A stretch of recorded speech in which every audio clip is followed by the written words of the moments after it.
Warga di Jalan Petabara, Pegadungan, Kalideres, Jakarta Barat dikagetkan percikan api di 2 tiang listrik. Rupanya terjadi kebakaran di kabel yang semerawut dan menumpuk. Suara ledakan yang terjadi beberapa kali sempat membuat panik warga. Mereka khawatir api membesar dan menyambar permukiman. Petugas damkar yang tiba di lokasi langsung berupaya memadamkan api. Sementara petugas PLN melakukan perbaikan dan terpaksa memutus aliran listrik untuk sementara. Selain semerawut, terbakarnya tumpukan kabel listrik tersebut diduga karena kelebihan daya. Akibat terbakarnya tumpukan kabel listrik tersebut, permukiman warga di 3 RT di sekitar lokasi terdampak mengalami pemadaman listrik. Dari Jakarta, Miftahul Gani, News melaporkan. Pemadam. Selamat itu kalau saudara Anu mal, dia tahu ya. Iya. Emaknya dia mau nge. Astagfirullahaladzim.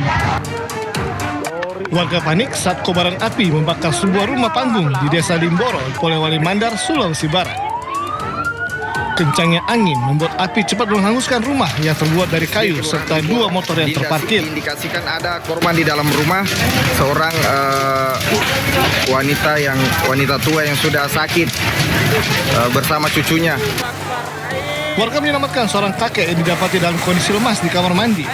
Namun nyawa korban tidak tertolong.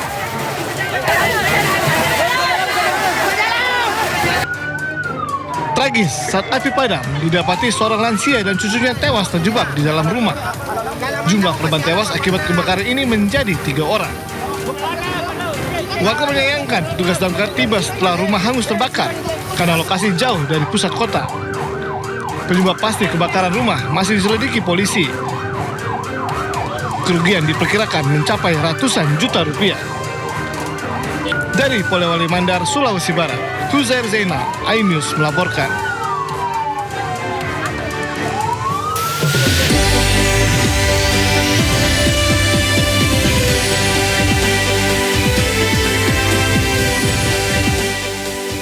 Operasi pencarian korban kebakaran KMP Mutiara Sentosa II di perairan utara Pulau Sapudi, Sumeneb terus dilakukan.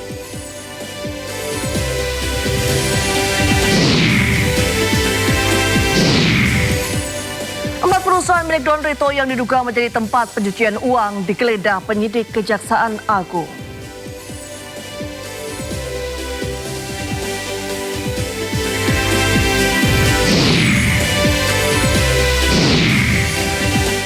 Belas orang tewas dan 20 lainnya luka-luka dalam serangan bom bunuh diri di dekat kantor polisi Kabul di distrik Swat, Pakistan.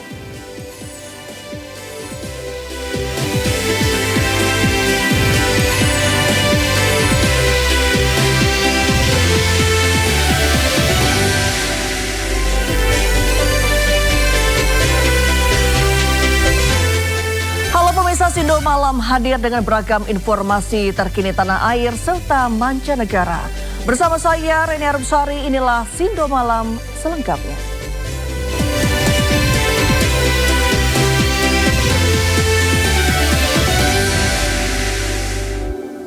Pemirsa, sebuah bangunan pabrik ludes terbakar di Kecamatan Babakan, Ciparai, Kota Bandung, Jawa Barat.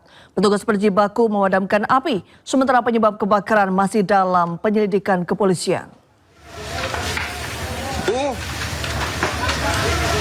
Kebakaran terjadi di sebuah bangunan pabrik di kawasan Jalan Cirangrang Dalam, Kecamatan Babakan, Ciparai, Kota Bandung pada Selasa siang.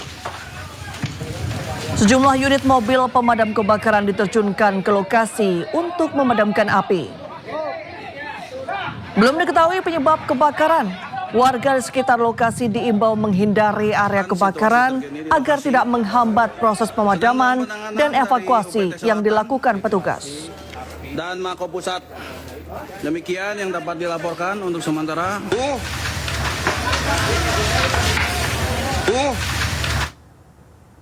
Kebakaran hebat terjadi di permukiman padat penduduk di Jatinegara, Jakarta Timur. Besarnya kobaran api hingga membuat 7 rumah kontrakan hangus terbakar.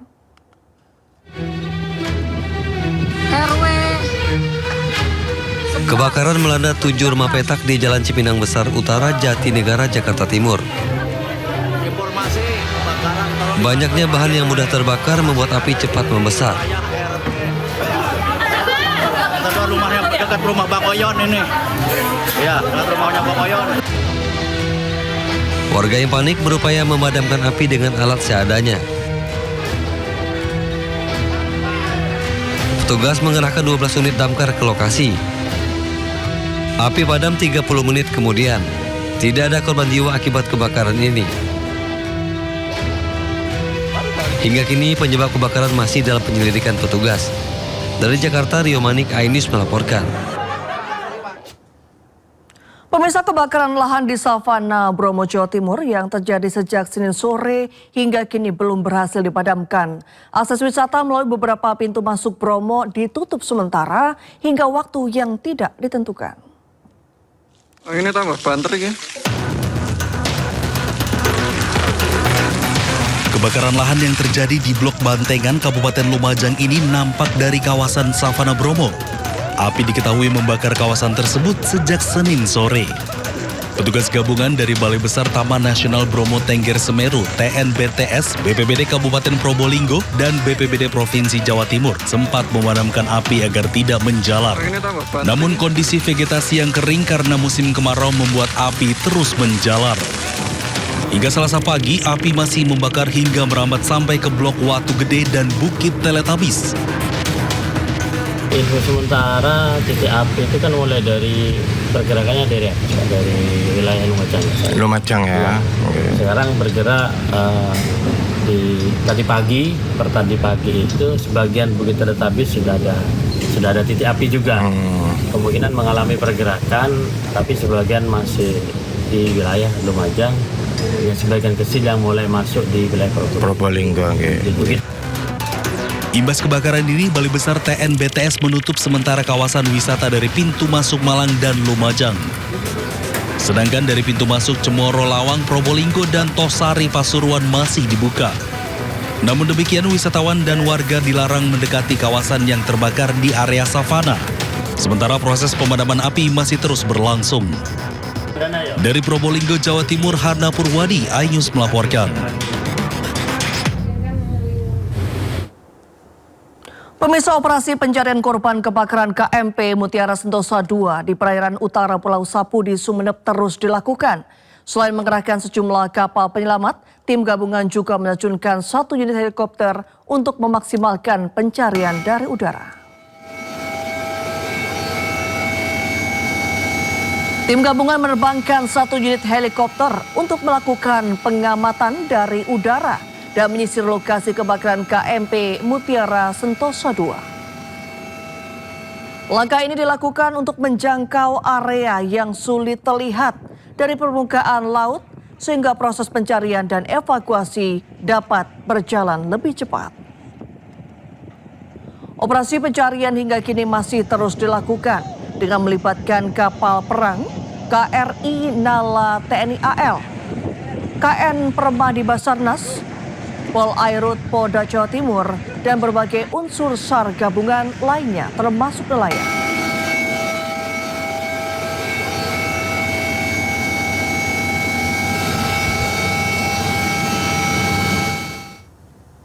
Pemirsa, seorang warga Tulungagung menjadi salah satu korban meninggal dunia dalam tragedi kebakaran kapal motor penumpang Mutiara Sentosa II di perairan utara Pulau Madura. Korban merupakan supir truk ekspedisi yang sedang mengantarkan muatan menuju Makassar.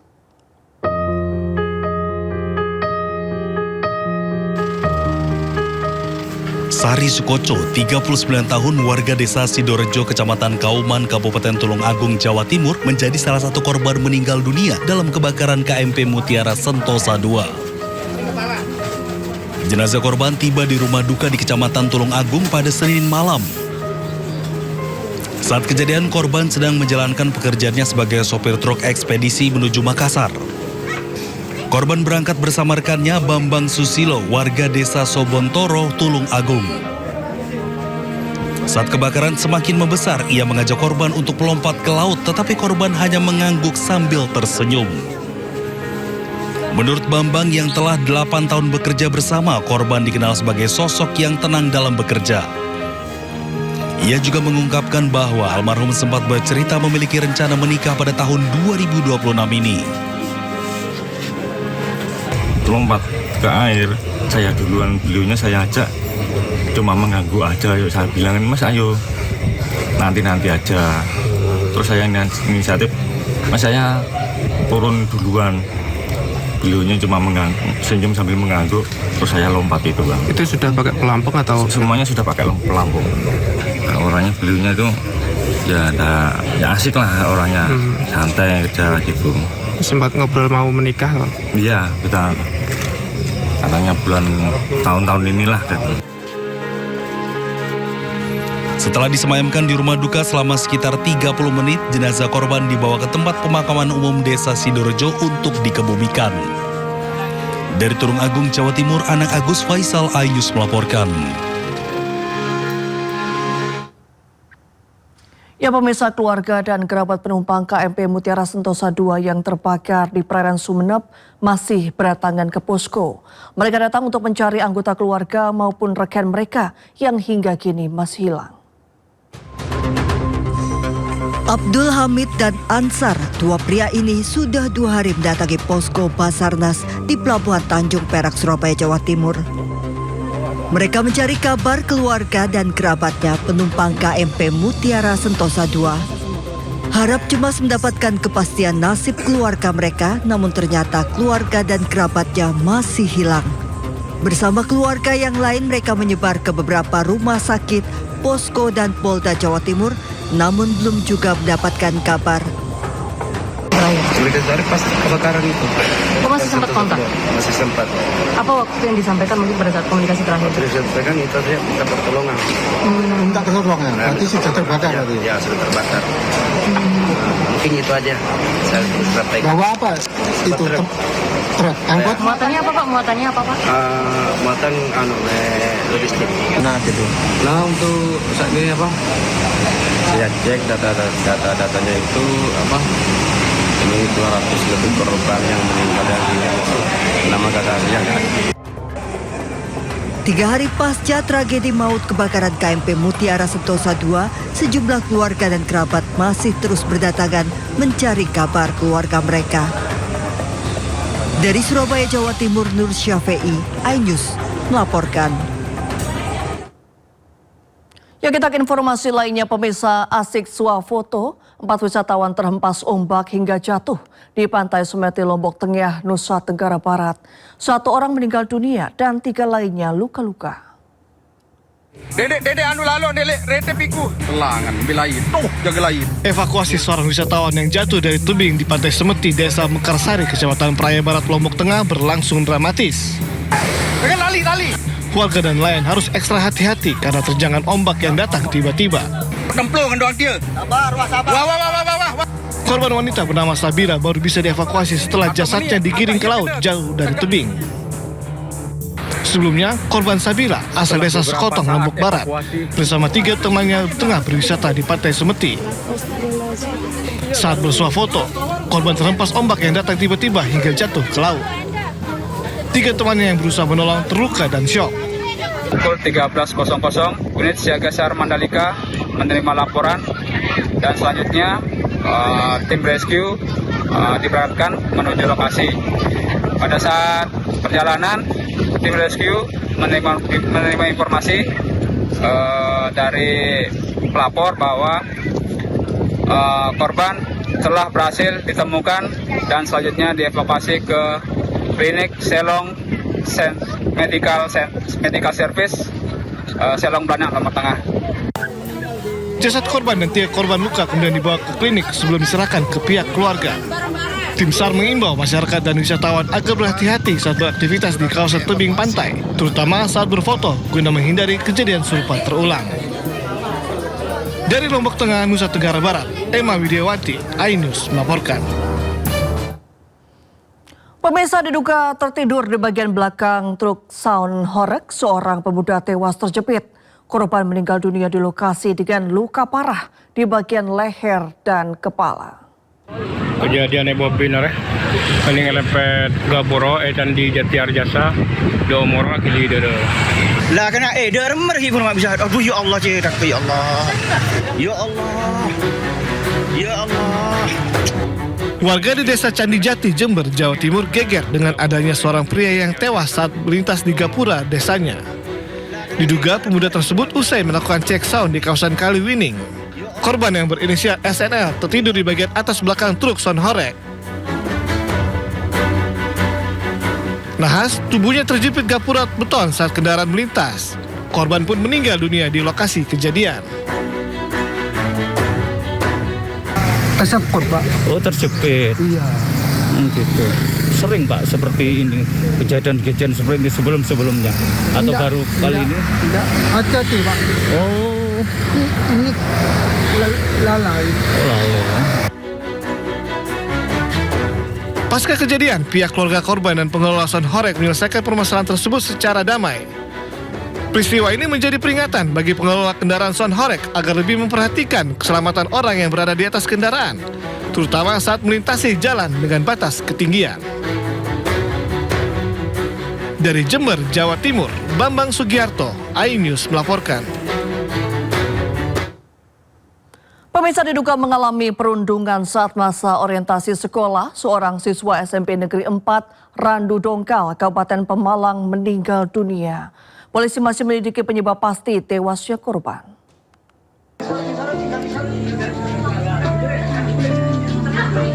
Suasana duka menyelimuti rumah duka AA 14 tahun, siswa kelas 7 SMP Negeri 4 Randu Dongkal, Kabupaten Pemalang.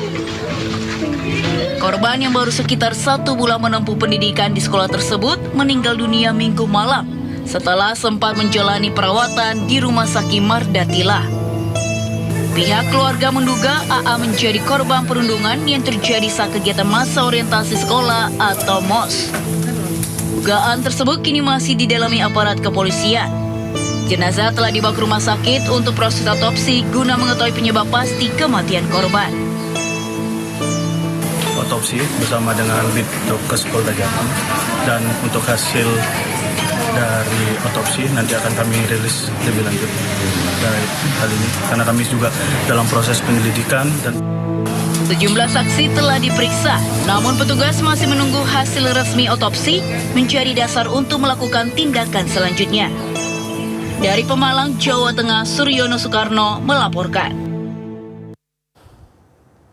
Seorang nenek di Cakung, Jakarta Timur menjadi korban perampokan. Wajah korban bahkan dilakban dan diancam dengan senjata tajam.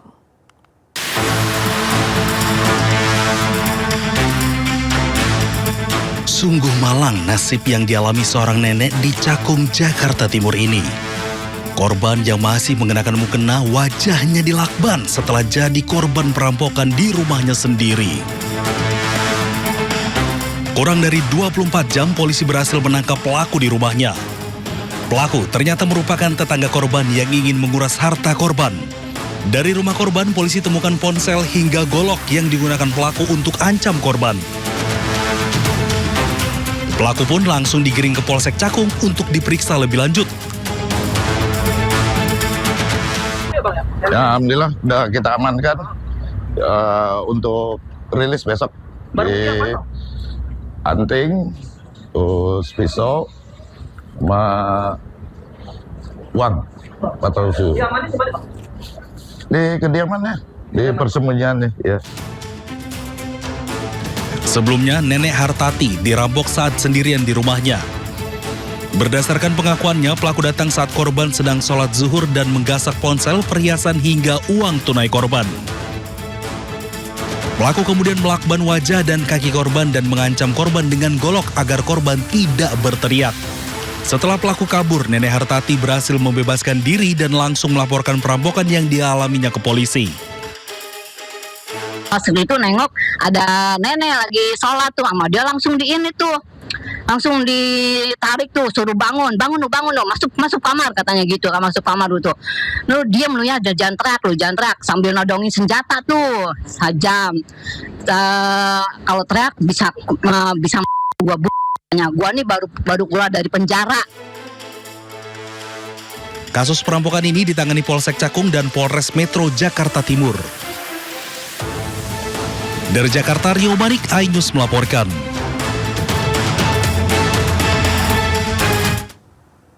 Pemirsa, sebuah rumah kontrakan diduga ditempati anggota polisi di Majalaya, Karawang dirusak sekelompok orang tak dikenal. Aksi perusakan diduga buntut razia obat keras terlarang yang dilakukan Satres Narkoba Polresta Karawang di Desa Cibalongsari. Siapa polisi apa preman?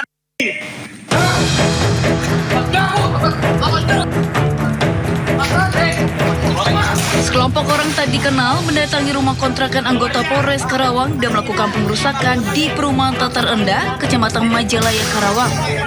Mereka merusak pagar hingga kaca rumah pecah. Bahkan para pelaku nekat membawa kabur 2 unit sepeda motor yang sebelumnya disita polisi saat razia obat keras terlarang. Aksi perusakan ini diduga berkaitan dengan razia obat keras tanpa izin yang dilakukan Satres Narkoba Polresta Karawang di Desa Cibalonsari. 2 motor pelaku dibawa ke rumah kontrakan anggota Polres tersebut sebagai barang bukti. Tiba 2 mobil langsung penyerangan aja. Penyerangan aja. Ya. Itu gerombolan berarti kakek? Gerombolan. Jumlahnya berapa? Kurang lebih ada 9 atau 10 orang. Setahu saya itu dari kepolisian. Pasca kejadian, petugas telah memasang garis polisi di lokasi untuk keperluan penyelidikan. Pihak Polres Karawang kini masih mendalami kronologi aksi pengerusakan tersebut. Dari Karawang, Jawa Barat, Rudi Setiawan, iNews melaporkan. Pemirsa, pagar tinggi yang sebelumnya terpasang di depan pusat perbelanjaan kawasan Menteng Dalam, Tebet, Jakarta Selatan, kini telah dibongkar. Keberadaan pagar tersebut dinilai membatasi akses visual dan konektivitas antara kawasan mal dengan ruang publik.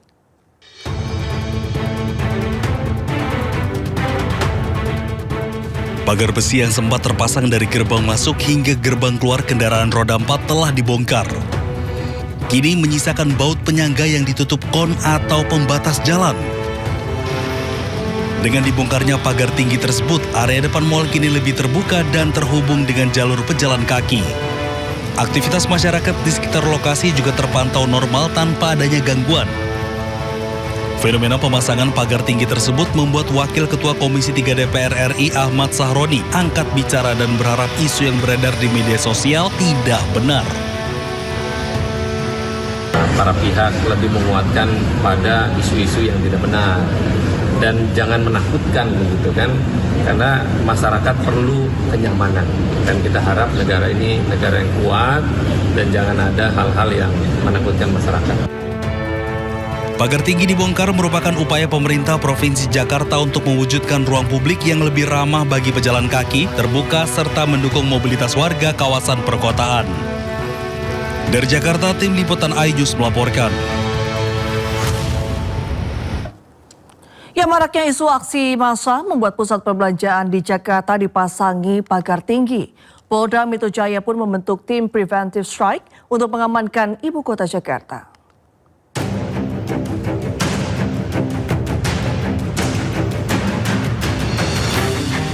Pagar besi membentang di area depan sebuah mal di kawasan Kasablanka, Jakarta Selatan. Pemasangan pagar memicu spekulasi atas situasi keamanan Jakarta. Tak ingin spekulasi berkembang menjadi kecemasan, Gubernur DKI Jakarta Pramono Anung meminta pengelola mal membongkar pagar besi ini.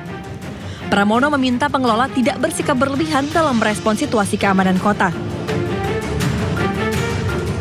Mungkin bagian dari kekhawatiran, tetapi nanti pada saatnya pasti saya akan minta untuk pagar-pagar itu dilepas kembali. Karena kekhawatiran yang berlebihan juga tidak baik. Dan saya sebagai Gubernur Jakarta koordinasi dengan TNI, Polri. Tak lama, pagar pun dibongkar. Pihak Mall Pakuwon Group membantah pemasangan pagar untuk menghalau aksi massa, namun semata memberikan keamanan dan kenyamanan bagi pengunjung. Sementara itu, Polda Metro Jaya mengaku belum menerima pemberitahuan terkait akan adanya aksi massa yang diduga melatar belakangi pemasangan pagar pada sejumlah mal. Polda Metro Jaya juga telah membentuk tim preventive strike untuk memastikan keamanan ibu kota. Kapolda Metro Jaya sudah menegaskan membentuk tim preventive strike yang terdiri dari Direktorat Operasional yang ada di Polda Metro Jaya. Jadi sudah melakukan mitigasi awal. Apabila ada kelompok-kelompok yang mencoba membuat kerusuhan, membuat situasi tidak nyaman dan aman di wilayah hukum Polda Metro Jaya, termasuk wilayah-wilayah penyangga, akan dilakukan tindakan tepat, tegas, dan terukur. Tak hanya itu, Polda juga meningkatkan patroli berskala kecil hingga besar di wilayah penyangga ibu kota Jakarta. Apabila ada kelompok-kelompok yang mencoba membuat kerusuhan dan situasi tidak aman, akan ditindak tegas dan terukur. Tim Liputan iNews melaporkan. 4 perusahaan milik Don Rito yang diduga menjadi tempat pencucian uang digeledah penyidik Kejaksaan Agung. Informasi selengkapnya usai jeda, tetap di Sindo Malam.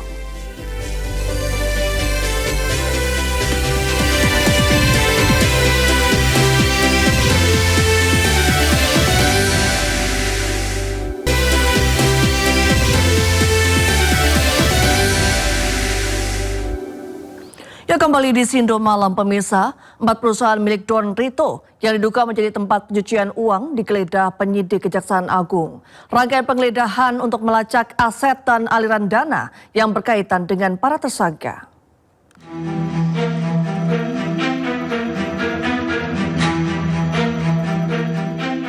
Setelah pekan lalu penyidik Kejaksaan Agung menggeledah rumah pribadi ex-Jampitsus tersangka dugaan pencucian uang Febri Adriansyah, Senin 3 Agustus, tim 9 Kejaksaan Agung menggeledah sejumlah titik di Jakarta Selatan dan Depok. Tim 9 menggeledah 4 perusahaan milik tersangka Don Rito yang diduga menjadi tempat pencucian uang. Penggeledahan guna melacak aset dan aliran dana yang berkaitan dengan para tersangka. Penyidik juga menggeledah rumah tersangka lainnya, Nurman Herin, di Depok. Seluruh tindakan penyidikan tersebut telah dilakukan berdasarkan ketentuan acara yang berlaku dan merupakan bagian dari upaya penyidik untuk memperoleh alat bukti, memperjelas konstruksi perkara, serta melakukan penelusuran terhadap aset-aset yang diduga berasal dari hasil tindak pidana. Selain penggeledahan, tim 9 Kejaksaan Agung juga memeriksa 4 saksi. Penggeledahan dan pemeriksaan saksi dilakukan untuk memperoleh alat bukti, memperjelas konstruksi perkara, dan penelusuran aset yang berkaitan dari tindak pidana. Dari Jakarta, tim Liputan iNews melaporkan. Ya, sebelumnya Kejagung juga menggeledah rumah mantan Jampitsus Febri Adriansyah. Dari penggeledahan, penyidik membawa sejumlah kotak kontainer diduga berisi barang bukti.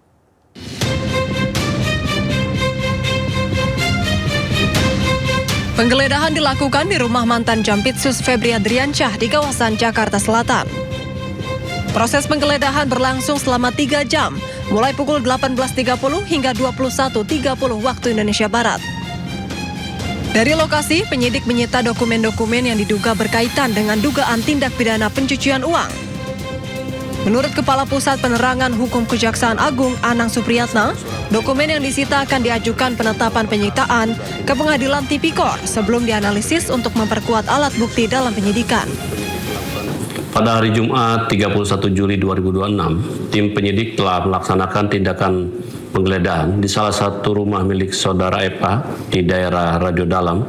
Berdasarkan surat perintah penyidikan yang telah diterbitkan dalam perkara dugaan tindak pidana pencucian uang atau PPU, dari hasil penggeledahan tersebut, penyidik melakukan penyitaan terhadap sejumlah dokumen yang diduga memiliki keterkaitan dengan perkara yang sedang disidik. Selanjutnya, sesuai dengan ketentuan hukum acara, penyidik akan mengajukan permohonan persetujuan penyitaan kepada Pengadilan Tindak Pidana Korupsi. Dokumen-dokumen tersebut nantinya akan dianalisis dan digunakan sebagai alat bukti guna memperkuat pembuktian serta konstruksi perkara yang sedang ditangani. Kasus ini merupakan pengembangan dari penyidikan dugaan TPPU yang menjerat Febri Adriansyah. Sebelumnya, Febri telah ditetapkan sebagai tersangka dan ditahan di rutan KPK. Tim Liputan iNews melaporkan. Ya, ex-Jampitsus segera mengajukan 2 permohonan pra-peradilan. Kuasa hukum menyebut terdapat 9 kejanggalan dalam penetapan Febri sebagai tersangka. Ini sudah menjadi keputusan pimpinan. Saya siap menghadapinya, ya. Dan saya merasa memang ini kriminalisasi. Terima kasih ya. Ex-Jampitsus Febri Adriansyah menyiapkan 2 permohonan pra-peradilan untuk menguji proses hukum yang menjeratnya. Tim kuasa hukum Febri Adriansyah mengklaim temukan 9 kejanggalan dalam penanganan perkara. Tim advokat akan menempuh upaya hukum lanjutan melalui 2 pra-peradilan untuk menguji penetapan status tersangka dan upaya paksa penahanan yang dilakukan Kejaksaan Agung. Sebelumnya kami sudah mengidentifikasi setidak-tidaknya terdapat 9 kejanggalan, ya 9 potensi pelanggaran hukum, terutama hukum acara pidana dalam penanganan perkara ini. Maka melalui konferensi pers ini kami ingin menyampaikan secara jelas rencana strategi hukum lanjutan. Kedua permohonan akan diajukan secara terpisah. Pemisahan dilakukan karena objek dan tindakan hukum yang diuji berbeda, sehingga memiliki dasar pengujian masing-masing. Dari Jakarta, tim Liputan iNews melaporkan. Yuk kita ke informasi selanjutnya. Pemirsa, sidang pra-peradilan ketiga yang diajukan Roy Suryo terkait tuntutan ganti rugi atas penangkapan dan penahanan kembali digelar di Pengadilan Negeri Jakarta Selatan. Persidangan beragendakan penyerahan kesimpulan dari pihak pemohon dan termohon. Ya, sidang yang dimulai sekitar pukul 2 siang berlangsung singkat dengan agenda penyerahan berkas kesimpulan kedua belah pihak. Usai sidang, kuasa hukum Roy Suryo, Gafur Sangaji menegaskan, pra-peradilan ketiga hanya berfokus pada tuntutan ganti rugi sebagai konsekuensi dari putusan tersebut. Tim kuasa hukum Roy Suryo menyatakan menyerahkan sepenuhnya besaran ganti rugi kepada pertimbangan hakim. Sementara putusan permohonan pra-peradilan ketiga dijadwalkan pada Kamis 6 Agustus 2026.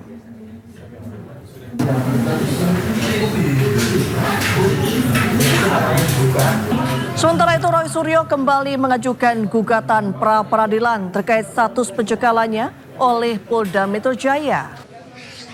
Sidang perdana akan digelar Jumat 7 Agustus. Roy menilai pencekalan terhadap dirinya layak diuji melalui mekanisme pra-peradilan. Ia juga ingin menguji prosedur penetapannya sebagai tersangka kasus tudingan ijazah palsu Presiden ke-7 Joko Widodo. Kubu Roy Suryo akan menjalani sidang pra-peradilan jilid 4 pada hari Jumat terkait pencekalannya oleh Polda Metro Jaya. Jadi ini saya umumkan, nanti silakan dikonfirmasi ke Dr. Rifa dan juga kuasa hukumnya. Ya, kami berdua menjalankan pra-peradilan. Saya akan menjalankan pra-peradilan keempat pada hari Jumat dengan isi adalah soal pencekalan dan juga ada beberapa sprint. Ya, Kementerian Hukum akan mempelajari keputusan MK yang memerintahkan pemisahan anggaran program makan bergizi gratis dari anggaran pendidikan dalam APBN. Putusan MK, kemudian setelah itu pasti akan pemerintah tidak mungkin akan berubah. Menteri Hukum RI Supratman Andi Aktas menyebut putusan tersebut akan dianalisis terlebih dahulu oleh Kemenkum sebelum hasilnya disampaikan ke Presiden Prabowo. Ia pun memastikan pemerintah akan memberi kepastian hukum sebagai tindak lanjut atas putusan anggaran MBG.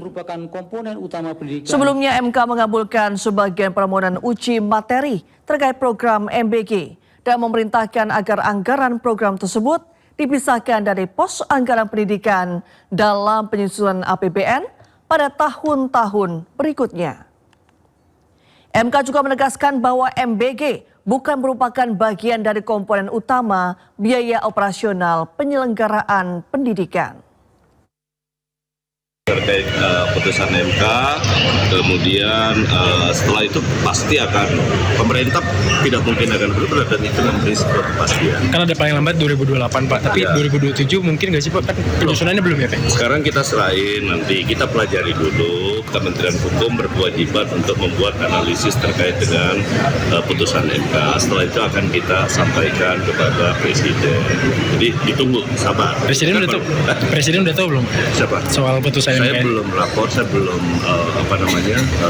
belum melaporkan hal tersebut, tetapi kemungkinan apakah sudah disampaikan atau belum, mungkin kepala BGN atau mungkin ya. Pemirsa, Badan Gizi Nasional mencopot 137 kepala Satuan Pelayanan Pemenuhan Gizi atau SPPG yang tersebar di sejumlah daerah. Sanksi ini dijatuhkan kepada kepala SPPG yang terbukti melakukan pelanggaran mulai dari kasus keracunan makanan hingga dugaan penyimpangan pengelolaan keuangan. Badan Gizi Nasional mencopot 137 kepala Satuan Pelayanan Pemenuhan Gizi atau SPPG yang tersebar di sejumlah daerah sebagai bagian dari penegakan disiplin dalam pelaksanaan program makan bergizi gratis. Sanksi dijatuhkan kepada kepala SPPG yang terbukti melakukan pelanggaran mulai dari kasus keracunan makanan hingga dugaan penyimpangan pengelolaan keuangan.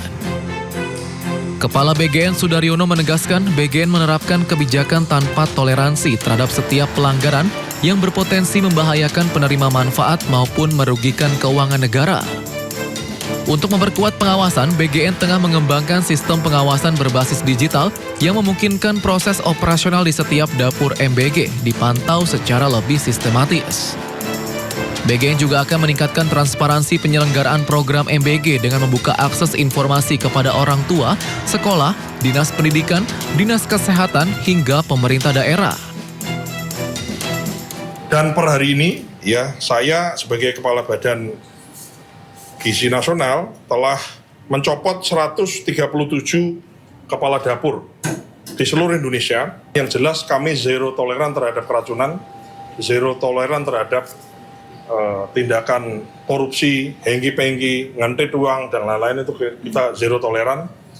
Dan kami telah menyiapkan suatu sistem mekanisme di mana ya trust is good, tapi control is better. Langkah penegakan disiplin yang dibarengi penguatan sistem pengawasan dan keterbukaan informasi diharapkan dapat memperbaiki tata kelola program MBG, sekaligus meminimalkan risiko terulangnya kasus keracunan maupun penyimpangan dalam pengelolaan program. Ya, pemerintah melalui Badan Pangan Nasional akan menyalurkan program bantuan pangan tahap 2 periode Juli hingga September 2026. Total beras yang akan digelontorkan mencapai 997,2 ribu ton untuk 33,24 juta penerima manfaat. Pemerintah melalui Badan Pangan Nasional akan menyalurkan program bantuan pangan tahap 2. Bantuan pangan akan disalurkan dalam bentuk beras selama 3 bulan atau periode Juli hingga September untuk 33,24 juta penerima manfaat. Total beras yang akan digelontorkan mencapai 997,2 ribu ton dengan alokasi anggaran yang disiapkan sebesar 17,52 triliun rupiah.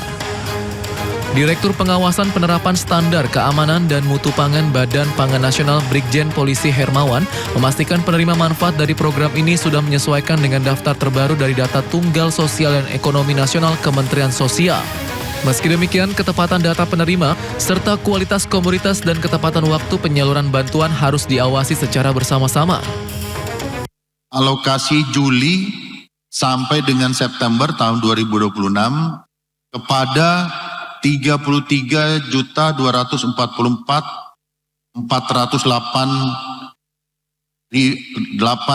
juta jiwa penerima. Khususnya kelompok desil 1 sampai desil 4 dengan alokasi beras sebanyak 10 kg per penerima per bulan selama 3 bulan. Bappenas meminta pemerintah daerah agar dapat segera berkoordinasi dengan Perum Bulog di daerah masing-masing sebagai persiapan pelaksanaan. Bantuan pangan yang disalurkan pemerintah ini bertujuan untuk menjaga daya beli masyarakat rentan dan mengurangi tekanan permintaan terhadap pasar. Jakarta, Tim Liputan IDX Channel. Pemirsa, PT MNC Life Assurance meraih penghargaan pada ajang Investor Trust Best Insurance 2026 dalam kategori asuransi jiwa dengan aset 1 hingga 5 triliun rupiah. Penghargaan ini menjadi bukti MNC Life semakin dipercaya oleh masyarakat dalam perlindungan finansial. Anak usaha PT MNC Capital Indonesia Tbk, MNC Life, dinyatakan sebagai perusahaan terbaik dalam ajang pemberian penghargaan Investor Trust Best Insurance Award 2026 yang digelar di Glass House, The Habitat, Jakarta. Penghargaan yang diinisiasi investortrust.id merupakan apresiasi bagi perusahaan yang memiliki kinerja keuangan yang sehat, pertumbuhan yang konsisten, serta manajemen risiko yang efektif selama periode 2021 hingga 2025. Penghargaan yang diraih PT MNC Life Assurance mencerminkan kemampuan perusahaan dalam menjaga konsistensi kinerja, ketahanan finansial, dan kepercayaan nasabah secara berkelanjutan. Terima kasih kepada Investor Trust atas penghargaan yang kami terima. Tentunya penghargaan ini menjadi bukti bahwa konsistensi dalam menjaga kinerja dan juga tata kelola perusahaan yang baik atau good corporate governance, serta kualitas layanan merupakan fondasi yang kuat dalam pertumbuhan MNC Life. MNC Life mendapatkan penghargaan dalam kategori asuransi jiwa dengan aset 1 hingga 5 triliun rupiah dengan berbagai kriteria, mulai dari pertumbuhan aset, premi dan pertumbuhan laba, serta governance, risk management, and compliance-nya. Jadi apapun juga pengelolaan perusahaan asuransi yang diharapkan oleh publik adalah ketika dia mengalami masalah, maka janji itu harus dipatuhi, yaitu klaim harus dibayar. Nah, supaya bisa membayar klaim itu, perusahaan asuransi harus menjaga GRC itu, governance-nya, risk management-nya, dan compliance-nya. Itu penting sekali. Melalui penghargaan ini, MNC Life menegaskan komitmennya untuk terus menghadirkan solusi perlindungan finansial yang inovatif, inklusif, dan berbasis digital melalui berbagai produk asuransi jiwa, kesehatan, dan kecelakaan, guna memenuhi kebutuhan masyarakat yang terus berkembang. Dari Jakarta, Kevin Pakan, Rizky Solehudin, iNews melaporkan.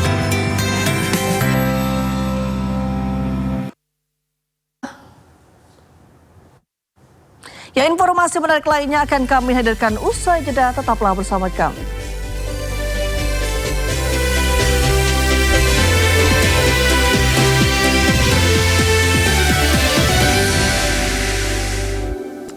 Terima kasih Anda masih bersama kami pemirsa. 14 orang tewas dan 20 lainnya luka-luka dalam serangan bom bunuh diri di dekat kantor polisi Kabul di distrik Swat, Pakistan.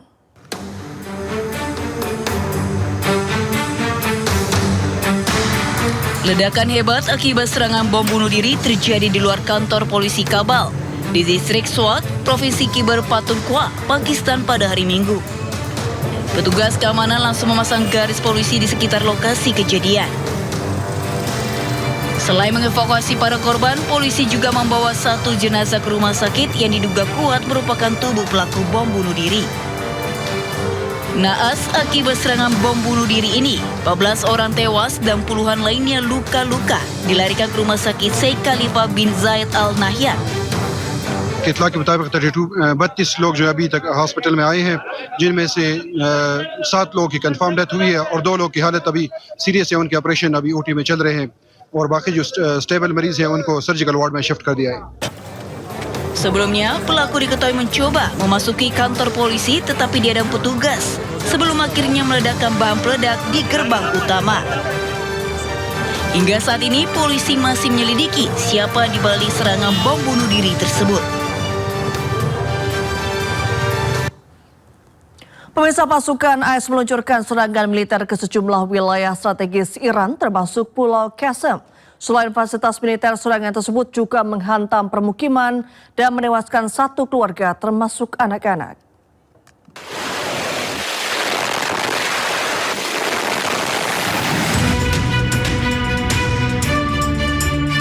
Setelah hampir seminggu berhenti, pasukan militer Amerika Serikat kembali melanjutkan serangan terhadap Iran.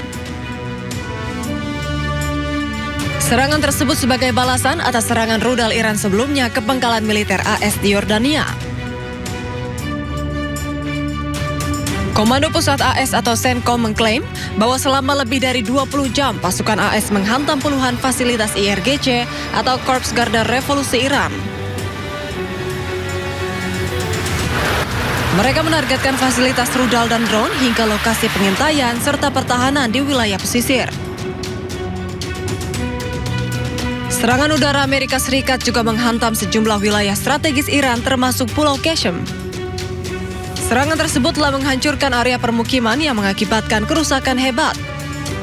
Media Iran melaporkan sebuah bangunan tempat tinggal di Pulau Qeshm menjadi sasaran serangan yang menewaskan satu keluarga termasuk anak-anak. Hingga kini, evakuasi pasca serangan masih terus dilakukan. Tim evakuasi terus berupaya mencari korban serangan AS di antara puing-puing reruntuhan.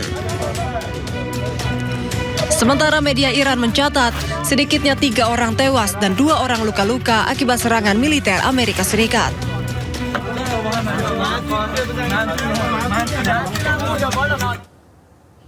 Ya pemirsa, informasi pilihan hari ini akan tersaji di segmen Sindo News 5 sekaligus menjadi penutup Sindo malam hari ini. Anda bisa mendapatkan informasi terkini dan terbaru di kanal YouTube Sindo News dan atau melalui portal yang menghadirkan berita daerah, berita nasional dan berita internasional di sindonews.com.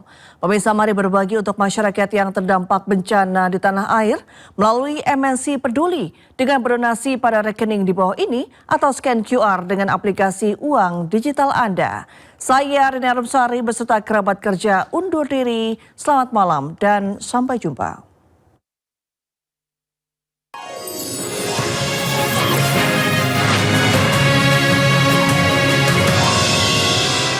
Halo pemirsa, kita berjumpa di segmen Sindo News 5, ruang bincang yang bukan sekedar menyampaikan berita, tapi juga mengajak kita semua berpikir lebih dalam tentang apa yang sedang terjadi di negeri. Bersama saya Ardi Lase.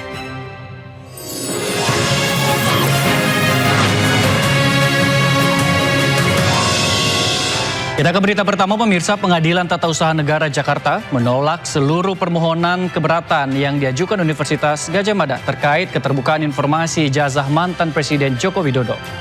Putusan ini menguatkan penetapan Komisi Informasi Publik yang mewajibkan UGM membuka dokumen akademik Jokowi kepada publik. Selain menolak banding UGM, Majelis Hakim juga membebankan biaya perkara sebesar Rp648.500 kepada pihak UGM. Dalam pertimbangan hukumnya, Majelis Hakim PT UN Jakarta menegaskan hak masyarakat untuk mengetahui riwayat pendidikan pejabat negara mengalahkan klaim kerahasiaan data pribadi. Hakim menolak dalih UGM yang mempermasalahkan batas waktu permohonan informasi serta alasan perlindungan data pribadi. Tim kuasa hukum bongkar ijazah Jokowi atau Bon Jovi menyebut putusan ini adalah demokrasi. UGM pun diminta untuk segera membuka dokumen akademik milik Jokowi ke publik. Pemirsa, sidang pra-peradilan ketiga terkait ganti rugi yang diajukan tersangka kasus ijazah Jokowi Roy Suryo berlanjut hari ini. Sidang yang dipimpin Hakim Tunggal 1 Ketut Darpawan ini diagendakan dia menghadirkan ahli dari pihak termohon yakni Hendri Jayadi, dosen Fakultas Hukum Universitas Kristen Indonesia.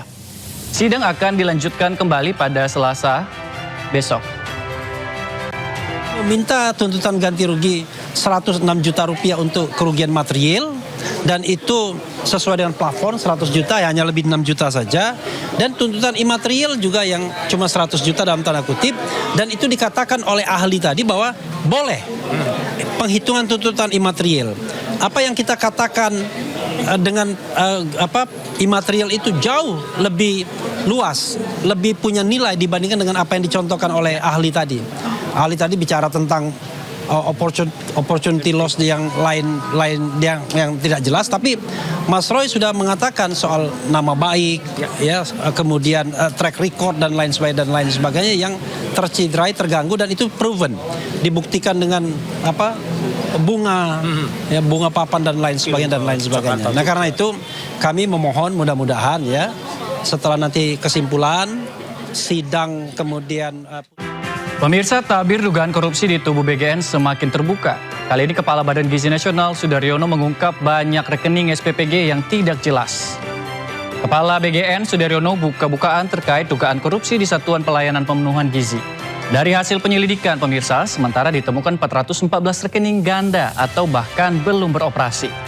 Total dana yang ada di rekening ini mencapai sebesar sekitar 311,2 miliar rupiah. BGN pun langsung mengembalikan dana ini ke kas negara. Sudaryono pun tegaskan, tidak ada SPPG yang kebal hukum. Kami telah menemukan adanya 400, bisa ditampilkan, 414 SPPG atau dapur yang rekeningnya itu kemudian rekeningnya either double atau rekeningnya dapurnya nggak ada atau dapurnya belum beroperasi. Sehingga kami mengembalikan uang negara, uang rakyat sebanyak 311.296.295.180.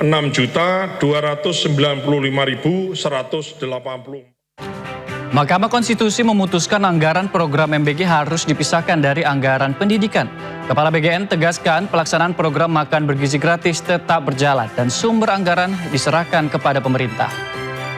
Mahkamah Konstitusi tegaskan makan bergizi gratis bukan bagian dari komponen utama biaya operasional penyelenggaraan pendidikan. Pemerintah mengalokasikan anggaran pendidikan 769,1 triliun rupiah atau sekitar 20% APBN di 2025. Dan dari jumlah tersebut 223,6 triliun rupiah dialokasikan untuk program MBG bagi peserta didik.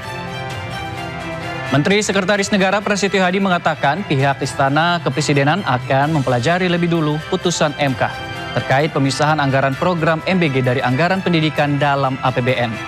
Badan Gizi Nasional atau BGN menyatakan pelaksanaan program makan bergizi gratis atau MBG tetap berjalan di tengah putusan Mahkamah Konstitusi yang mewajibkan pemisahan anggaran pendidikan dan MBG.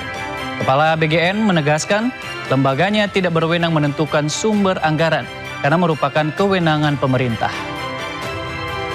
Mendapatkan informasi bahwa MK mengambil sebuah putusan, tapi memang yang pertama karena kami posisi sedang di luar kota secara resmi, kami belum menerima salinan keputusan tersebut dan tentu saja karena apapun keputusan MK tentu kita hormati. Itu pasnya ditanyakan ke Pak Purbaya ya saya kira. Karena kami ini kan mau anggaran nyantol di mana kan kita menjalankan anggaran itu.